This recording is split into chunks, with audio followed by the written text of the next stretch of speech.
Hello everyone! Welcome to my Busy Thursdays! Tara, samahan niyo ko.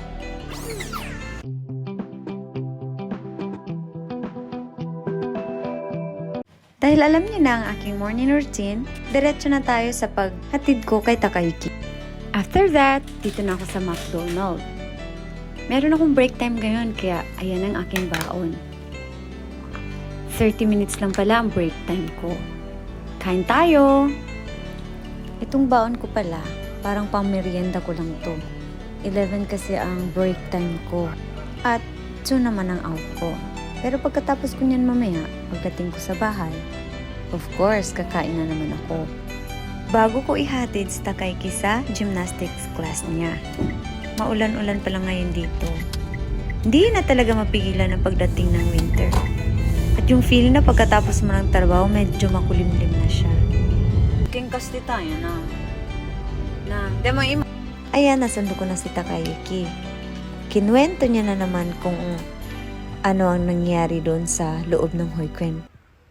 Yan, pagdating namin ng bahay, ayan ang bumulaga sa amin. Naku, gustong-gusto pa naman niya ni Takayuki. Ito ang sinabi niya. Tsuto. Para wala masyadong paliwanag, tumango na lang ako na oo. Ayan na nga, papunta na nga kami doon sa gymnastics class niya. To his disappointment, wala na yung gusto niyang hulihin. May balak pa talaga siyang hanapin, pero dahil wala na kaming oras, sinabi ko na bilisan niya na. Ganito talaga ang eksena namin araw-araw. Parati naghabol sa oras. Dahil dito nga sa Japan, time is gold. Mahalaga ang bawat minuto. Kung ano yung appointments time mo, see to it na advance ka makakarating doon.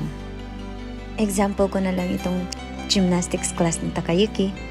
Kapag di ka nakapunta sa exact time, hindi yun nila kawalan. Kawalan mo yun. Dahil sa bawat minuto, pumapatak din dyan ang bayad mo. Anyways, nakita ko na talaga nahirapan na si Takayuki. Ang sakit daw ng paa niya. Pero hindi tayo pwedeng susuko. Kaya mo yan. Pinaka main goal ko talaga kung bakit ko pinasok dito si Takayuki is para meron siyang background experience sa mga ganito exercise bago siya mag-elementary. Gusto kong madagdagan talaga ang confidence niya. Kaya nagsisikap talaga ako na ipasok talaga siya sa mga ganitong mga trainings. Hindi ko naman sure kung hanggang kailan niya ito magugustuhan.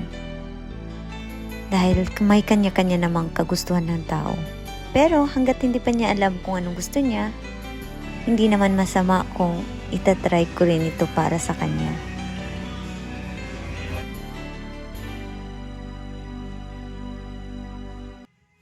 Hindi pala bawal ang mga nanay dito or mga guardians. Kasi nga, mahalaga din na merong nag-cheer up para sa kanila. May mga bata kasi na biglang iiyak, kasi nga nahihirapan sila, biglang tumigil. Kaya, importante talaga na andyan ang mga guardians nila. Ang cute talaga ng mga bata niya. Ang mga bata kasi dito, tinuturuan talaga sila paano maging strong at independent. Kasi, baby. So, ayan, iniwan ko na si Takayuki sa bahay mag-isa.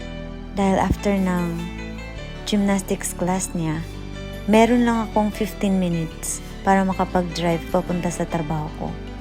Isang load lang ako ngayon, kaya ako naisingit ang schedule ni Takayuki para sa gymnastic class niya. So as usual, yan ang ginagawa ko. Naglilinis, prepare ng mga materials na gagamitin.